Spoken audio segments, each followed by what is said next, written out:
Thank you again for joining this format, South Caucasus Dialogue Platform format meetings. We started it on behalf of my Border Zone Media project in January. I think it's fourth meeting now, and I hope it is useful and informative for our guests. Today we have very interesting speakers, and I'm grateful for you for joining today. It's Mr. Richard Garakasan, Director of Regional Studies Center, Mr. Ahmad Ali, Director of Caucasus Policy Analysis Center, Sergey Kapanadze, who is the founder of Georgian Reforms Associates, GRAS, Ambassador retired Jan Sekeli, who was an ambassador to Georgia and OSCE.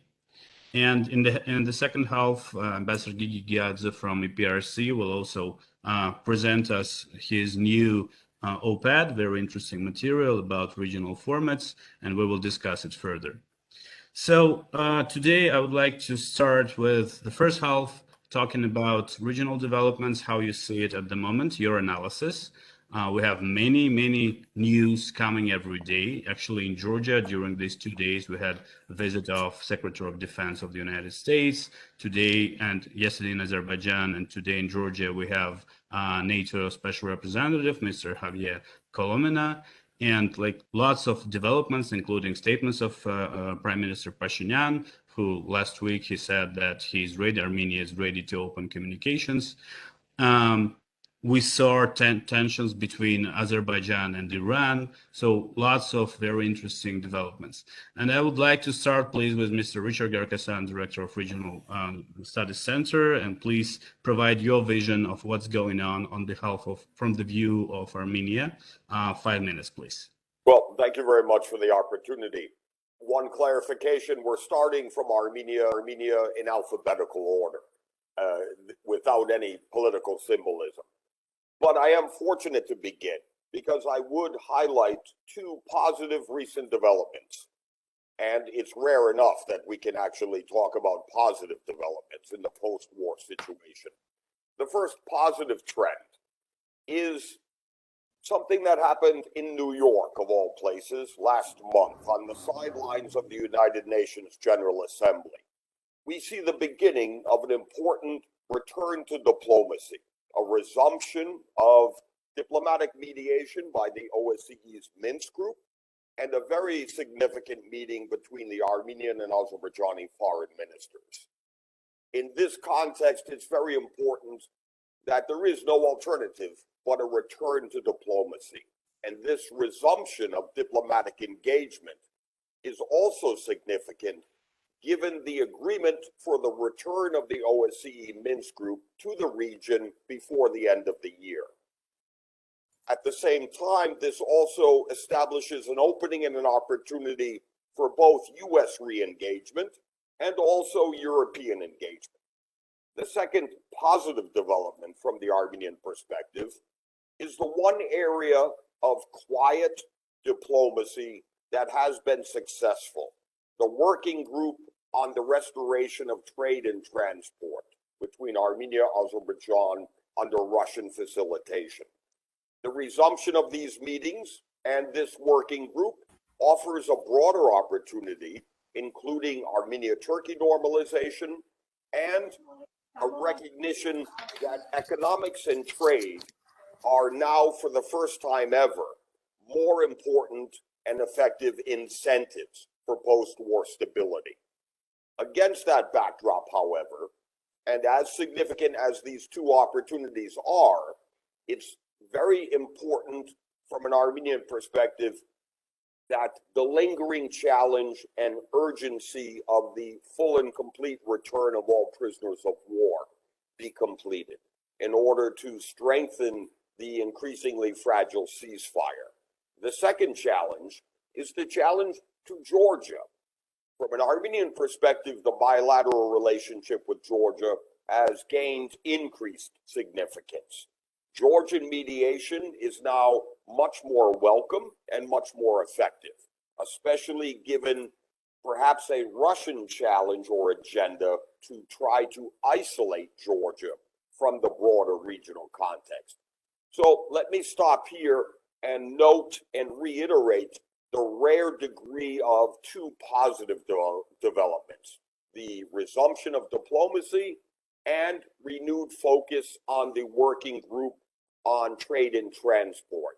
And a final opportunity could be a breakthrough following the Armenian Prime Minister's announcement in terms of also the formation of a second new working group to provide a legal institutional basis for border demarcation. And that's something we're working on now. So I'll turn it back to you. Thank you. Thanks a lot. Yeah, I'll have some questions to you in the second half. And now, Mr. Ahmad Ali, could you please make your remarks and, if it's possible, say at least something briefly about the situation between Azerbaijan and Iran, because it's very interesting for international community as well. Please. Thank you very much for this opportunity, and I would love to build my speech on Richard's notes. I believe that he touched on very important issues, and the most important issue that the announcement that we saw today morning, it's about the restoration of the working group. I believe it's related to Iran also, because somehow Russia found itself in a place where everybody wants to get to become a significant player in the South Caucasus. And so that's why Russia has to do a lot. Russia understands that if it doesn't act, so it means that the others are willing to be more important players in the region. Hence, we saw that before the meeting of the in Belarus of the Commonwealth of Independent States, the Putin and the Pashinyan meeting in Moscow, and that was a quite game-changing moment. It means that Moscow intensifies its efforts to for the implementation of the agreements in the three-party statement. But it all started with Iran, I would say, in the recent weeks. What happened with Iran, it was a clear message to Russia also, as I mentioned, that it should get active. But why is happening with Iran? There are I can say that we all agree that it's not a simple issue. Azerbaijani-Iranian relations, they never been a simple issue. But there could be some points that we should mention. First of all, I believe that Israel and Turkey gaining ground on the in the South Caucasus, and many people in Azerbaijan, they started sympathizing Israel, and I believe that large chunk of the Iranian Azerbaijanis, and they are Iranian citizens, suddenly they are start sympathizing Israel also because of the Israel's assistance to Azerbaijan during the 40 war. And also, I believe that in Iran, they believe that everybody gained something in the aftermath of the 44-day war, but Iran.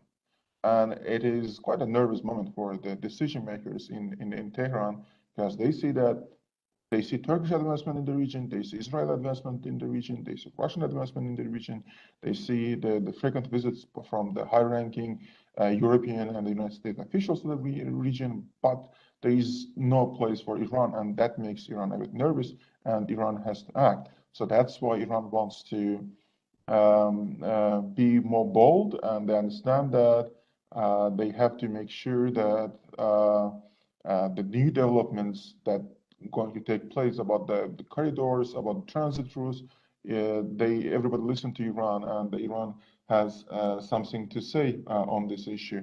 But there is also a few comments about the regional platform, but I believe that we are going to discuss it, so that's why I'm going to stop here and then leave it back to you. Thank you. But may I ask one little additional question just to close maybe this issue for this discussion, because yeah, we will discuss regional formats. Could you please tell me this recent statement by Prime Minister Pashinyan from Azerbaijani perspective, does it mean that communications will start opening in upcoming future, or is still some tricky intrigue that we will monitor and see in upcoming months?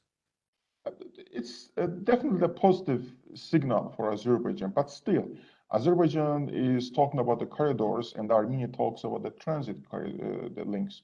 That's the difference. So Azerbaijan, in the 9th clause of the three-party statement, it says that Armenia should not block any transport links between Azerbaijan, mainland Azerbaijan, and Nakhchivan. So there should be no border check and the custom check. So that is what Azerbaijan means when it says a transit corridor. So the ninth clause of the three-party statement, that there's a specific word about that.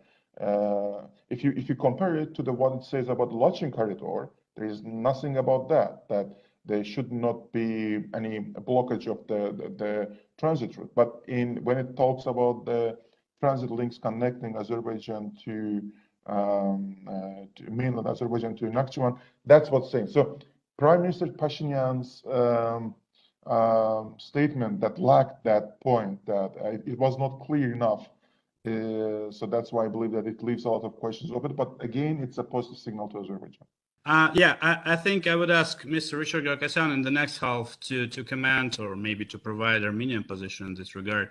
And now, please, Mr. Sergei Kapanadze from GRES, Georgian perspective, Georgian developments. What are the most important now? You saw lots of visits from the United States, from European Union these days. What does it mean? And how do you evaluate current situation? And then we will talk about 3+3 and other formats in the second half. Please, Sergei Kapanadze. Thank you. Good to see you, all the friends from different parts of the world. I hope you can hear me. So since we're talking about positive and negative, yeah, I would agree with Egor that the visit that we've had during these last days from the US Secretary of Defense, from NATO, several member states of the European Union, high officials, this is all good. And I think I would hope that this means the re-emergence of interest toward this region and towards Georgia. In general, I wouldn't be that optimistic, having, for instance, taken part in the Land of Mary conference and the Warsaw Security Forum just recently in the last month and a half or so. I don't really see among the policymakers and decision makers such an increased interest toward Georgia and towards this part of the world, which I think is bad, but I hope that this might rebound. Now, in terms of what's been happening here, you've all been following, I'm sure, the elections and the issues related to Saakashvili's arrest. I think that all is a bit of a problem. We saw now Misha coming back and being arrested. Basically, what happened here is that we had the first round of the local elections in which the Georgian Dream managed to clear the 43%, which was supposed to be a precondition for the new parliamentary elections, so they're safe there, but they managed to lose all major cities. In fact, they lost in Zugdidi, in Kutaisi, and didn't win in any of the major cities. And now we have the second rounds on October the 30th. Elections were with a number of problems. OSCE and the other observers noted it. I'm not going to go into those details. So still the electoral problems persist here. But the biggest problem right now, what we see is the arrest of the political opponents, Saakashvili behind the bars, and what this could mean for the future of democracy here. Because if Georgian Dream manages to get away with it, if they manage to secure the majorities in the second round, with all the instruments that they are using, including the illegal instruments, I'm sure it will pave way for their further punitive actions towards everyone, towards the political opposition, towards the NGOs, towards the media. We see the resumption of the cases against the media owners. The Formulas owner was the recent one, but also TV Pirelli and Tawari. So media is under attack. Opposition is under attack. So if they can get away with Saakashvili's arrest, and with his health condition deteriorating because of the hunger strike, I think they will make even more bold steps. And I think what we don't see is so far sufficient Western attention towards this. We saw a very interesting letter of quite high-profile and influential policymakers, members of European Parliament yesterday, raising concern about these developments. But we don't actually see the approach from the government which would be conducive to sorting out these problems. In fact, in the last month or so, we've seen an increase of the anti-Western, anti-American, anti-EU statements from the side of the government. That would be one thing that I would point out as a serious issue of concern from my side. Finally, maybe before we move on to the 3+3 and the other regional things on which I can talk later, the other thing I wanted to point out is that something that might have slipped the attention of some of the Georgia and the region watchers is the so-called Pandora Papers. I don't know if you've noticed, but in Pandora Papers, one thing that emerged is the interest of Mr. Ivanishvili in the Poti port, the alternative of the Anaklia port. That is something that that might have stayed under the radar, but we all know that Anaklia port has been torpedoed by the government. There have been a number of speculations why that happened, whether this was the influence and interest of Russia, whether this was the interest of Mr. Ivanishvili not to empower the ones who were doing the port, Mr. Khazaradze and Japaridze. But now we also saw a third part, which is his personal commercial interest in the alternative to the Anaklia port. And so that is another thing that I think we all need to keep in mind when we talk about the importance of Georgia for the strategic interests of the West, or our strategic interests, all kinds of infrastructure projects and others. But I'll come back to the regional format, which I think is another interesting development here, something that has been under discussion in the last few weeks or so. And I would add maybe that, yeah, Anaklia port and other projects like this are very, very important for regional cooperation as well, because it could make Georgia a very interesting hub for many countries for trade and etc. Let's see. Thanks a lot, Mr. Kapanadze. Ambassador Kelly, could you please, and I think it will be our starting point to discuss regional cooperation and different forms or formats for this regional cooperation. Ambassador Kelly, could you please point out like Western role in current developments in Georgia and the region? And I'm very happy that we talk about it today because of all of these visits that we have now to today and yesterday. Maybe a week ago, it could be much more difficult to talk about the Western role, but now we see it very clear. Ambassador Kelly, please. Thank you very much, Yegor, for having me on. This is I think, a very important discussion and a very topical discussion. I want to talk a few minutes from the perspective of the OSCE, and specifically the OSCE Minsk group.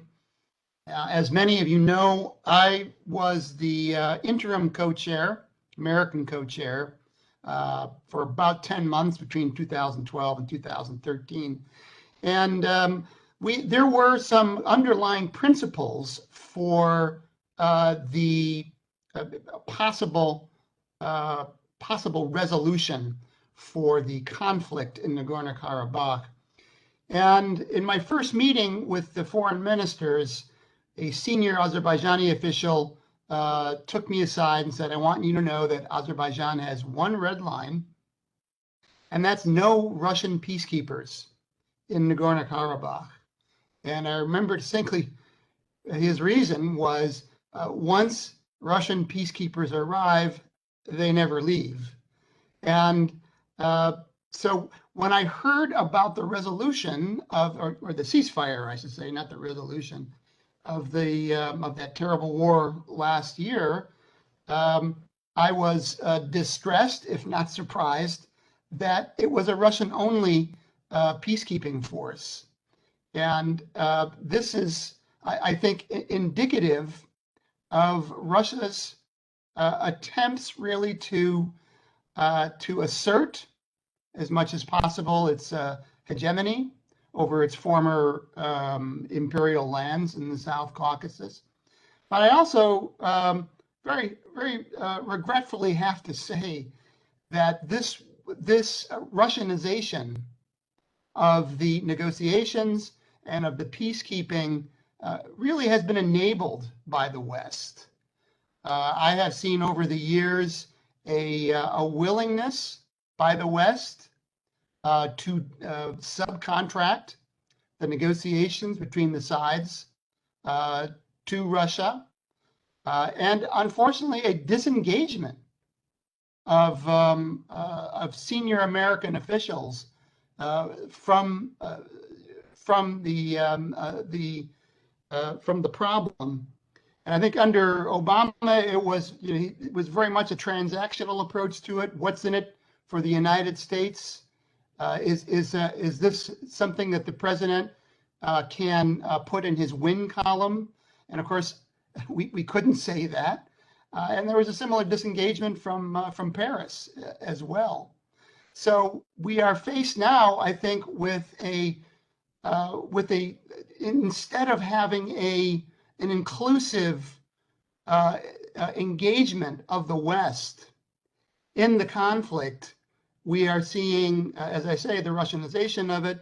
And then with this 3+3 mechanism, we are seeing actually the three illiberal and former imperial powers in a new multilateral format.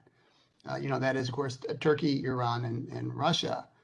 So I was very pleased to see Secretary of Defense Austin go to Georgia and talk about how important the region is to the United States.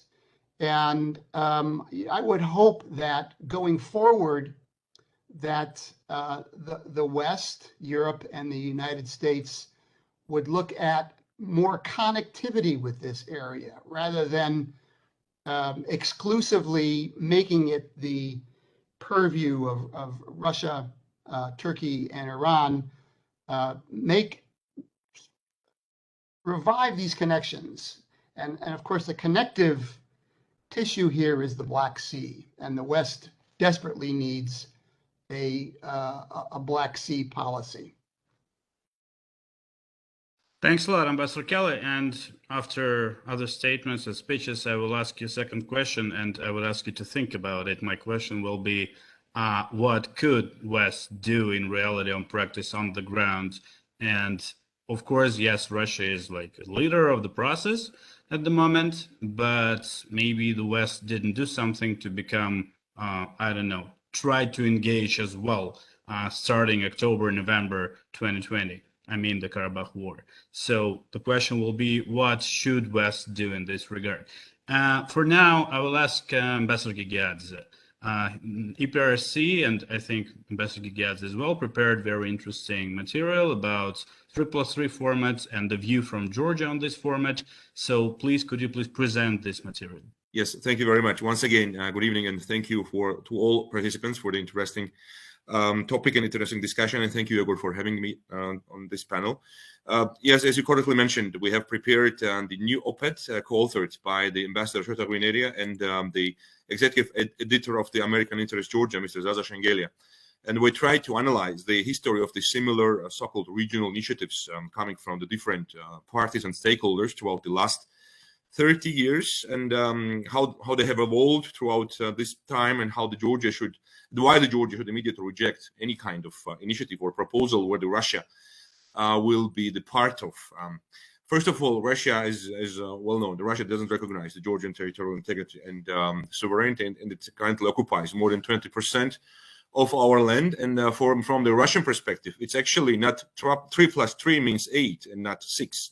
So agree to participate in any format with Russia will automatically mean that Georgia de facto accepts the reality which Russia would like to portray, and accepts the losing of its territorial integrity and sovereignty. And of course, it heavily damages the Georgian standing in the eyes of our Western partners and Western allies.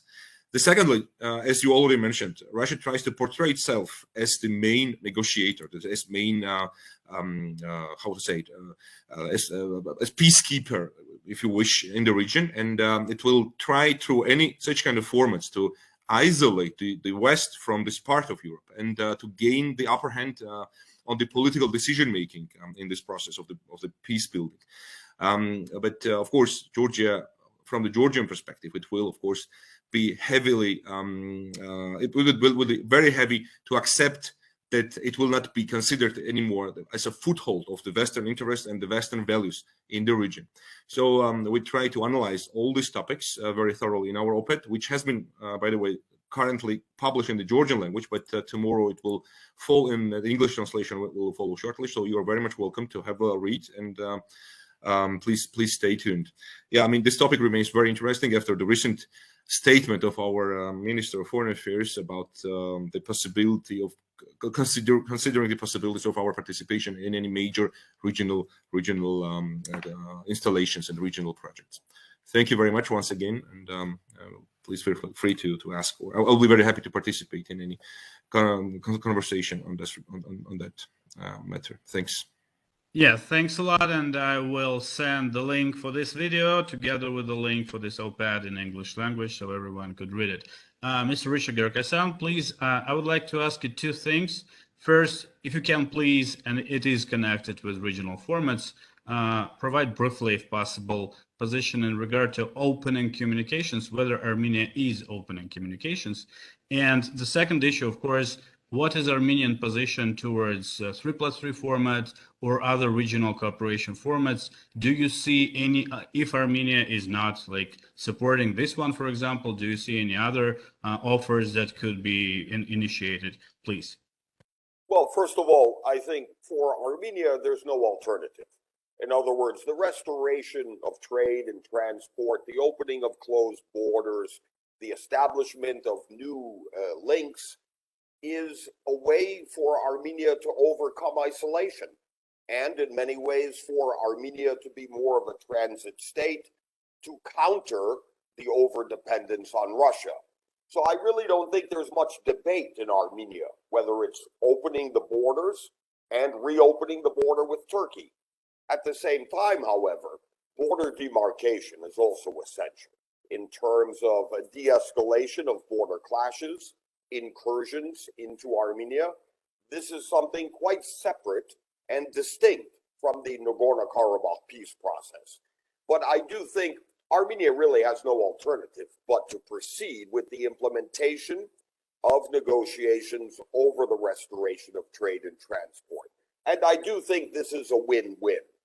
Regarding the 3+3, I'm very skeptical, but even more than skepticism, I'm opposed. Mainly because I see it as a threat. The format of the 3+3, echoing and bolstering Ambassador Kelly's points, tends to offer a dangerous legitimization or credibility for the authoritarian states of Turkey and Russia, as well as the theocracy in Iran. Not exactly something we want to do to strengthen independence and sovereignty. And the related challenge here is a 3+3 format from a Georgian perspective is also from an Armenian perspective a destructive option that only undermines independence. And I do think we need to focus on 3 before we expand to 3+3. But I do want to add, we do see Russia's position in this region, in my opinion, based more on weakness than strength. Despite a unilateral military withdrawal deployment, we see Russia's approach and engagement much more based on coercion. And I do think the West has an advantage of attraction over Russian coercion. So I do think we need to talk a little bit more, not only about US re-engagement to overcome benign neglect, but also the opportunities from European engagement, which is perhaps less provocative to Moscow. Thanks a lot. Thank you. I will have additional question then. I hope I will have a time for this, Mr. Ahmad Ali. So the format, for example, 3+3 format is proposed by Azerbaijani government and Turkish government. Unfortunately, this time we don't have representative from Turkey, but we will have for sure in the next meeting as we did before. From Azerbaijani perspective, or from your perspective, like for Georgia, you know the risks. You know that it's very dangerous, Georgia is occupied, and etc. At the moment, we have Georgia, Turkey, Azerbaijan strategic partnership, lots of contracts signed, lots of agreements, lots of ongoing activities, and etc. Georgia has relations with Armenia, and Azerbaijan is now in the process of, I would say, peace-building process with Armenia. Maybe it will come to some result. So why do you think it's profitable for Azerbaijan first, and then to Georgia or Armenia to take part, for example, in 3+3? And do you see some other formats? First of all, let me say that 2020 Karabakh War changed basically everything. So there is no way to go back. We need to form a new regional format. So for the last 30 years, what was existing, and this from Azerbaijan perspective, the Karabakh conflict, the Armenian-Azerbaijan conflict, is not obstacle for the regional integration anymore. So it can, all this integration, regional integration project that was proposed in the 90s, 2000, and failed because Azerbaijan didn't want to take part of this process. Now it wants. So that's why there is no returning back and to the pre-27 September 2020 situation. So we have to figure out something new. That's challenge. It's unavoidable. So in this search of the new platform, the minimum for Azerbaijan basically was that to make sure that there is no new war between Armenia and Azerbaijan. So in order to achieve that, you have to make sure that Armenian and Azerbaijan economies are integrated.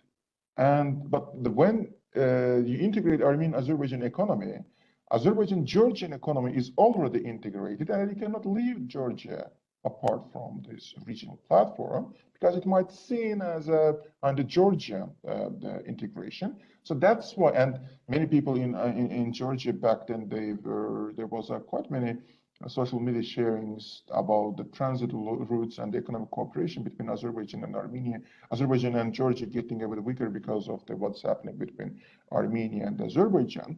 But that's the issue. You have to, once you have this kind of cooperation between Armenia and Azerbaijan, you have to bring in like the Georgia also. Again, Georgian Azerbaijani economic integration is already quite, it's the fact. So, but at the same time, Azerbaijan-Georgian relations, it cannot be seen separate from the presence of the Turkey in this the platform. And also, Turkey is the only country that has borders, land borders with Armenia, Georgia, and Azerbaijan in Nakhchivan. So so Turkey automatically becomes part of this new integration project. And once you have Turkey in this platform, so it means that the whole platform, Azerbaijan brought in its own strategic partner, but Armenia is left without its own strategic partner in the platform. So you bring in, Russia to that platform also. At the end, when you have Russia and Turkey represented in this platform, it might seem as anti-Iranian. So that's why you bring in Iran also to make sure that nobody feels left away from the process. So this is very important. Now, we discussed this issue. This is, again, this is how Azerbaijan, going back to the pre-27 September 2020 is not possible. You have to figure out something, and this is the 3+3 somehow naturally merged platform. But then, if Azerbaijan brought in its own strategic partner, Armenia brought in its own strategic partner, why Georgia shouldn't bring in its own strategic partner or partners from its United States and the European Union? And through Georgia, we can make sure that there is a representativeness of liberal countries, liberal democracies in this platform. Also, it's very essential.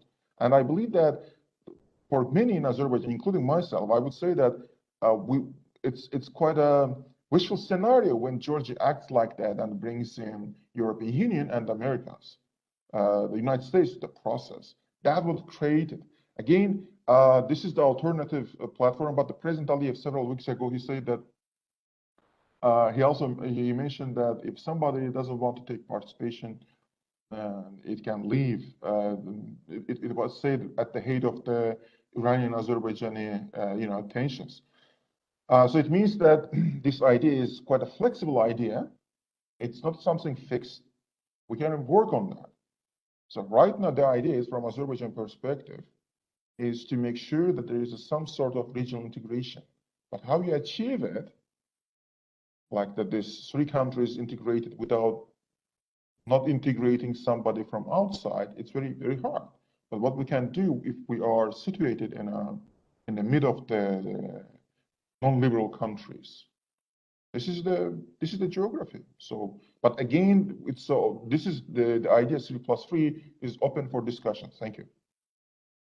Thank you. I'll have two very short questions, if possible, to you, Mr. Ali. First one is, why, as Richard Girokasan just said, why can't it be, for example, three regional countries? And then any regional country may cooperate as they did before, or even more, with other countries like Turkey, Russia, United States, and etc. Why should we call it 3+3? And when you know, from Azerbaijani perspective, when you know that Georgia will react, so like it will be tense, it will be like discussed as something really dangerous for the country, unacceptable for the country, maybe we should just change the name. If you say it could be different, it could be flexible, let's just say 3 and then decide which country will just join in accordance to some specific projects and etc. Please. Yes, a valid point. Also, I mentioned Azerbaijan-Georgian relations. You cannot, like the once you say Azerbaijan-Georgian relations, you automatically say Azerbaijan-Georgian-Turkish relations. This is quite natural that Turkey and Azerbaijan, this is how it works. And also, if Azerbaijan starts economic integration with Armenia, and you cannot imagine Azerbaijani-Armenian peace process without Armenian-Turkey peace process. So whatever you do, at the end, Turkey ends up in the middle of the region. So if you can make Russia and Iran agree that Turkey is going to be in the middle agreement, they are not, well, why not? Thank you. I will ask Mr. Sergey Kapanadze, please comment on the 3+3 format. Maybe you have other ideas of how to create some other format for regional cooperation, please. Thank you, Egor. I actually took part in the South Caucasus Stability Platform idea initiative, which was born back in 2008, right after the Georgia-Russia war. I took part, I think we had 6 meetings, something like that. I was leading our delegation from at that time. Those were the weirdest diplomatic negotiations I've ever attended, honestly. There were 5 participants and 3 pairs did not speak with each other, like literally. And so, 5 people around the table and 3 of them don't speaking with each other. I can tell you one thing, the initial paper, which was put forward by the Turkish side at that time, was actually closer to the consensus than the final paper 6 rounds down the road. And now, but that is past. But I think there's one thing we can do. We can compare the two. And at that time, we took part in it because it was the Turkish idea right after the war.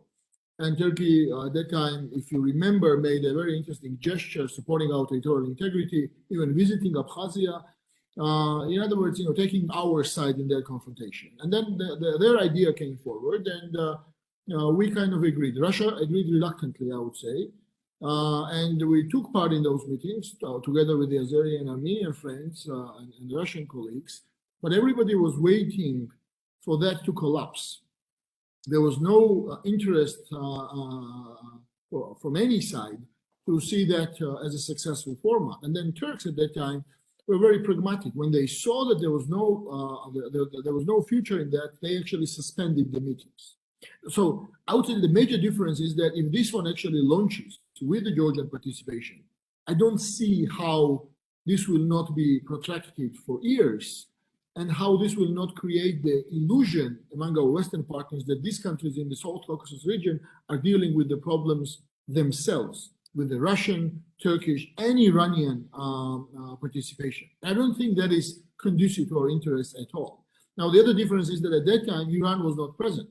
I remember our northern neighbor trying to drag Iran to the table, asking everybody that we should also invite Iran. I also remember one of the participant states, I'm not going to name, coming with the geographic maps, explaining to us how Iran was not in the South Caucasus. A very funny exercise for an hour and a half with the maps and the explanation that Iran has nothing to do or should have nothing to do with this format.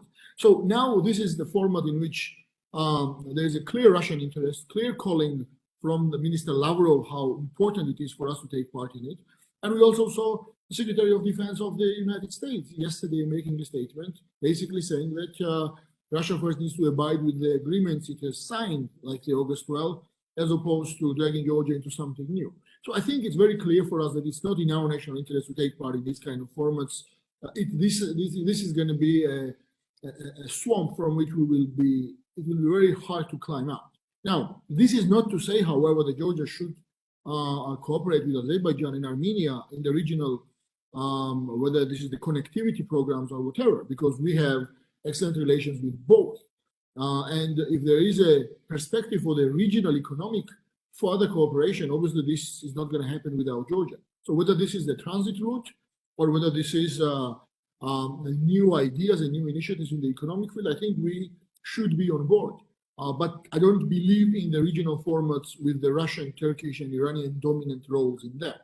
And the final point, at that time, there was a very, I would say, healthy interest on the side of the US and the European Union in this, at that time, South Caucasus Stability Platform. Our American and European Union colleagues at quite a high level always expressed interest in how this was going. They were, in a way, supporting of that format. But I don't think the same is happening now. So I think it's very clear for us that we should look for the other regional formats. Now, as we speak, as the Eastern Partnership Summit approaches, there is a discussion about what should happen to the so-called trio format with Georgia, Moldova, and Ukraine. There are new ideas. I think one paper just came out today with our Lithuanian friends from the European Parliament authoring it about the new ideas how the European Union can have new approach towards these trio countries. In other words, how to enhance that regional cooperation. So if you ask me, we should have the priorities elsewhere, but not to the detriment of the bilateral Georgian, Azerbaijani, and Georgian Armenian interests. But regional formats for us is not 3+3 format. Thanks a lot. Thanks a lot. I would add, if I may, that for me, for example, I think everyone knows that I work on anti-occupation issues and anti-propaganda, countering disinformation issues 24 hours. So for me, it will be very challenging if Georgia joins any format with Russia to say anything for international communities or in Georgia about some occupation, let's stop Kremlin kidnapping Georgian people, and etc. when Georgia is a part of some Russia's backed format. And of course, from my perception, maybe it's not right, any format with Russia like this, they will never agree on some Western role in this format. It's not something they really want. So it's very tricky. And we don't have Turkish representative today as we usually do. So I would say that Georgia for sure is like no one here is opposing Turkish, Azerbaijani strategic partnership with Georgia. It's very good, it's very active, and maybe again some 3 countries of the region plus their partners, but not inside of any format. It can work in reality. Ahmad, if you want to add something, please, but very shortly. I should ask other speakers as well. Okay, on that point, I had the conversation on various international platforms with the Russian representatives on this issue, and they said Europeans yes, United States no. So they were like keen to have European representatives in this platform, but they said no to and you can understand. But I believe that it's up to Georgia, like if Georgia is taking place in this platform, so Georgia should bring in the country that it wants to be present. So again, if there is the platform is not good enough, so what's the alternative? So this is very so far like the idea is that it's not good. Okay, but what's the alternative? So thank you. Yeah, and this is the perfect question. What is the alternative? And that's what we should think about. Ambassador Gigiadze, could you please say a few words also about, do you see any alternative? What is your perception? Or maybe you mentioned it in your OpEd. What could be in parallel with this 3+3 offer from Azerbaijan and Turkey? We didn't make any other actually. Yeah, I mean, it's very, very interesting that first, the cooperation between 3 countries should increase, and we of course see the very good strategic relations between Azerbaijan and Georgia and Turkey. It's funny enough to mention that initially this initiative of the regional cooperation, the broader regional cooperation, was mentioned by President Shevardnadze in 1996. No one remembers it, but it has started from Georgia actually. It was coming from Georgia, but with the time the reality has changed. I mean, Sergei mentioned 2008 and post 2008. Events when Turkey came up with this new platform, but at that time we had absolutely different reality between Azerbaijan and Armenia. And Azerbaijan was one of the countries who immediately refused to join this platform. And the argumentation was very similar to what Georgia can say right now, because to stay in one format with a country which is occupying their territories was absolutely unacceptable and unimaginable for Azerbaijan at that time. So the situation really changes. And until, of course, until the territorial integrity, sovereignty of the countries involved will not be respected by all the parties who are to be considered the members of this format, I think nothing will change from the Georgian perspective. Alternative, what can be the alternative? It's difficult to say. I mean, no one can forecast what will be what will be coming in the next years. Russia is not going to withdraw the recognition of Abkhazia and South Ossetia, Tskhanoly and South Ossetia anytime soon. We don't see any steps towards the de-escalation of the situation inside our occupied territories, and Russia does everything in order to increase the tension on the occupied parts of Georgia. So this will be absolutely no-go from the Georgian point of view. But any other economic cooperation between three countries of the Georgia, Armenia, Azerbaijan, and it was very correctly mentioned that Georgia and Azerbaijan are very closely cooperating for many years, and we can be considered as a chain of countries coming from Caspian Sea to the Black Sea and farther through Georgia to Turkey and farther. And this kind of cooperation is very much welcome from our point of view. But our aim is very clear. The decision of the Georgian people, absolute majority of the Georgian population, is to become the members of the European Union and NATO. I think nothing can challenge that. Any constellation, any setup which will undermine this notion, which will undermine the decision of the Georgian people. I mean, this is included in the preamble of our new version of our constitution, that we will become the members of both organizations, will not be acceptable, and none of the governments in Georgia will be able, or any party will be able to even start the discussion about it. So therefore, we need to look ahead and see how can we develop ourselves in another way, in a much better way than in this constellation. I personally think that Russia tries to exclude the West from the Black Sea region and to try to keep this region closed from any participation, from any Western involvement in the processes going on in this part of Europe, which is absolutely unacceptable for us, and should be unacceptable for Armenia and Azerbaijan as well. And we'll continue our very active cooperation and participation in the association partner and the Eastern Partnership Initiative, and we'll look forward to the new suggestions and offers coming from the EU with regard to this new trio: Georgia, Ukraine, and Moldova.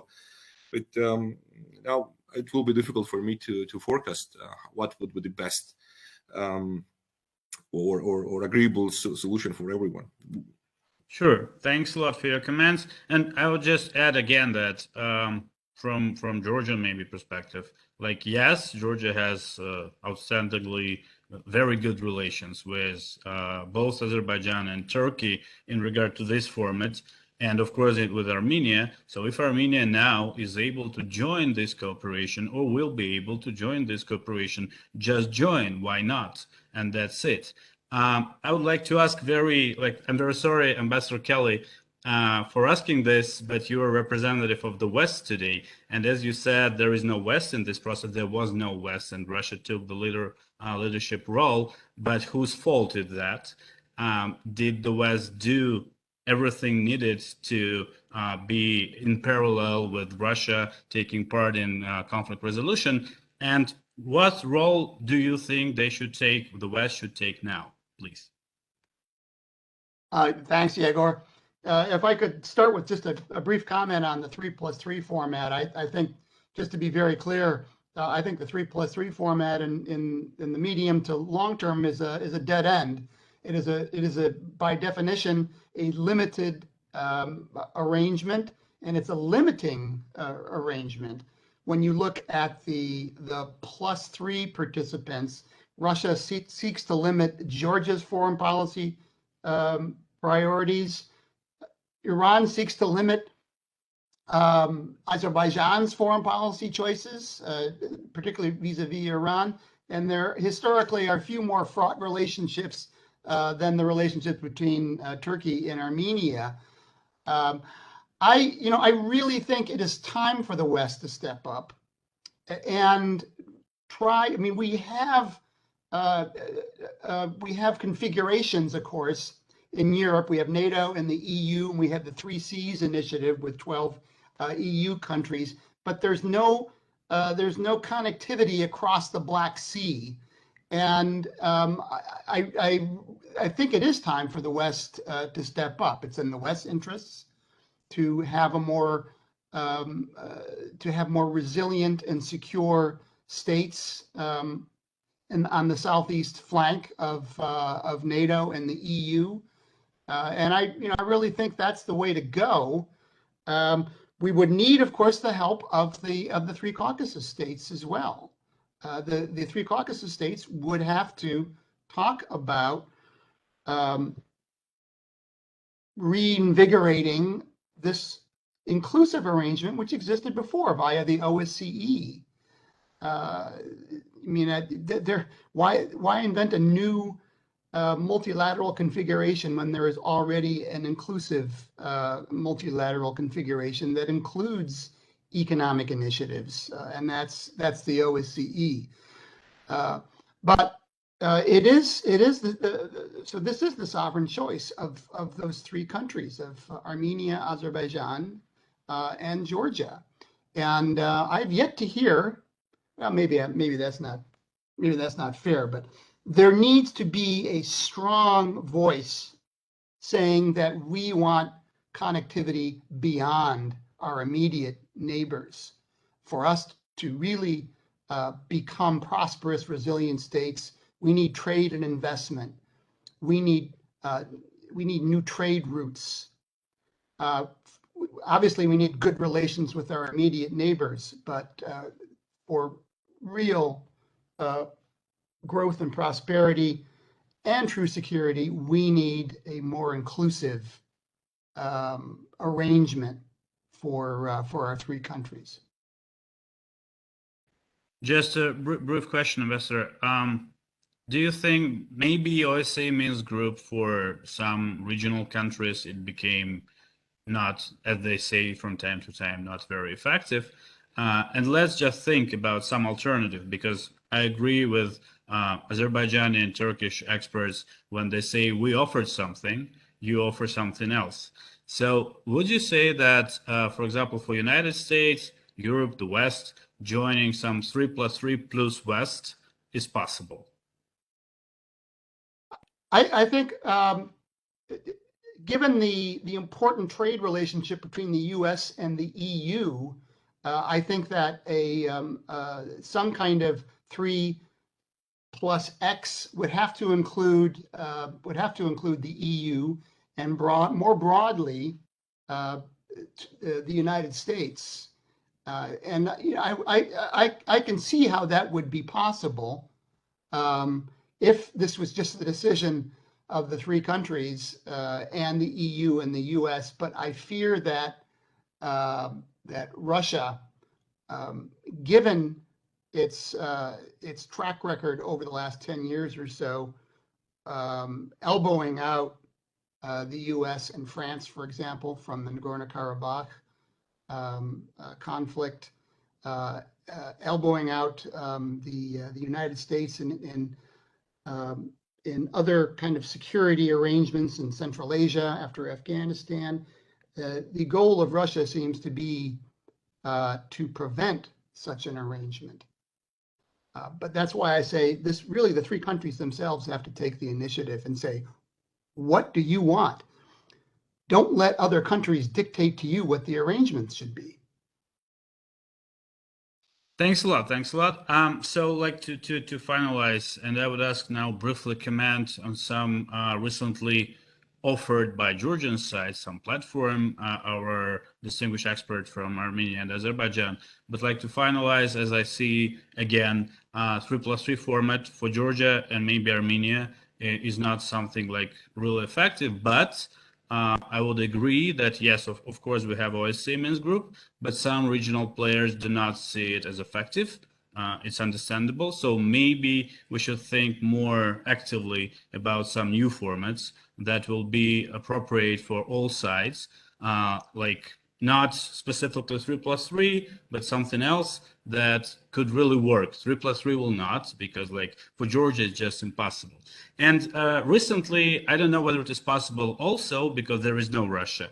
Recently, Georgian Prime Minister Garibashvili said about some new platform for Azerbaijan and Armenia to talk, to meet, to discuss in Tbilisi with participation of Western friends.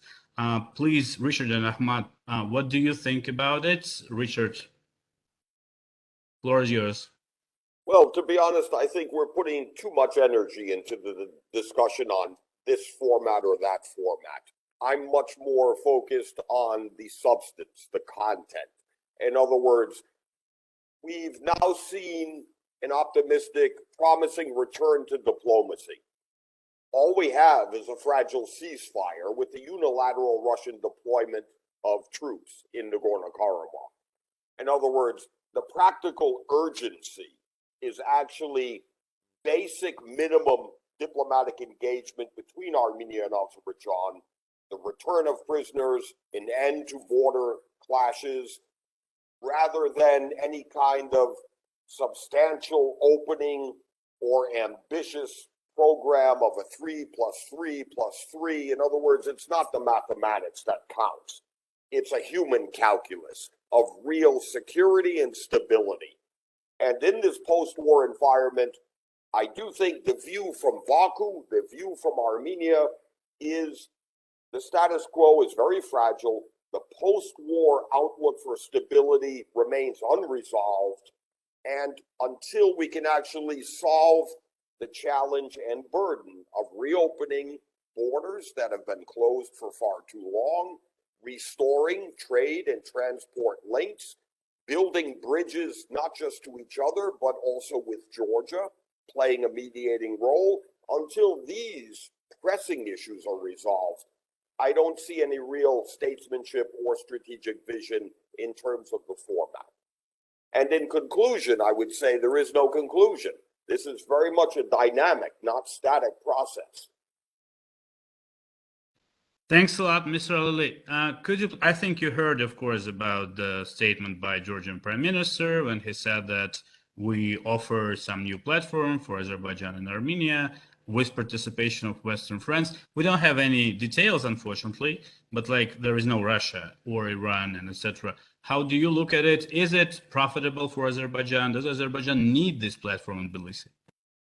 First of all, I would love to say that we desperately need the presence of the Western actors in our region, especially the United States. And we are happy that the recent developments that's happening with the visits of the high-ranking senior officials, to the region, it's welcome. Like this, thanks to the unilateral world, and that is, we had somehow relatively peace in the region for those 30 years, and the great power competition is back in the region. So that's why we need a bit more presence of the Euro-Atlantic actors in our region for the sake of the peace. First of all, I have to mention that. Second issue about the Tbilisi platform. Yes, Azerbaijan is for alternative platforms. Right now, there are basically three platforms. It's OSCE Minsk Group. It is a trilateral group of the Russia, Azerbaijan, and Armenia, which emerged as a result of the three-party statement. And this is the newly merged Tbilisi or Georgia platform. Why, from Azerbaijan, from Baku's perspective, OSCE Minsk Group is a platform where it allows Russia to take its own proposals and say that it's proposal on behalf of the all OSCE Minsk Group. So it's going to legitimize the Russian proposals and present it as international community's proposals. That's what been, for the last the 15, 20 years. So that's why for Azerbaijan, the Western countries being less engaged with the OSCE Minsk Group, that's why Azerbaijan is looking for the alternative and the platforms. So that's why, and the second platform is also has certain challenges. So that's why more platforms that Azerbaijan and Armenia can use, more platforms. It's better. I believe that it's like the President Aliyev, when Georgian PM Gorbachev was in Baku, they talked, and he made quite a positive statement on this regard. So that's why alternative platforms, it's good for Baku. Thanks a lot. Thanks a lot. Unfortunately, we're out of time, but I would say to our Georgian speakers that in 3 weeks, I'm initiating Georgia's talk in this regard to find a role for Georgia in this regional developments, not in 3+3, but like what could we do? What is the role of the country in these developments? And we will have lots of time to discuss it. I'm very grateful to all our participants, speakers, and guests of today's webinar, and it will be uploaded tomorrow in the evening, and I will send you the link. And I will also send you the link to the OpEd prepared by PRC in regard to 3+3 format. Thanks a lot for joining us today.